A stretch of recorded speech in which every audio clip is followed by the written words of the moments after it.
Net dangus reikalauja mirties. Ne apie tą kalbu. Apie seną tavo versiją, kurią turi paleisti, jei nori pakilti. Aš pati tai išgyvenau, daug metų turėjau savo tradicinius verslus. Viskas buvo saugu, stabilu ir tikrai nuobodu. Bijojau prarasti komfortą, statusą, net ego.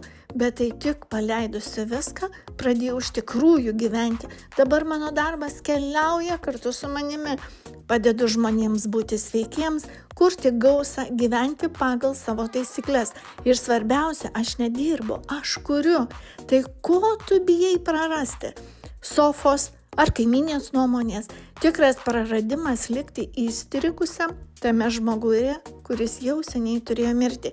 Jei tai skamba pažįstamai, parašyk man žinutę su žodžiu paleidžiu.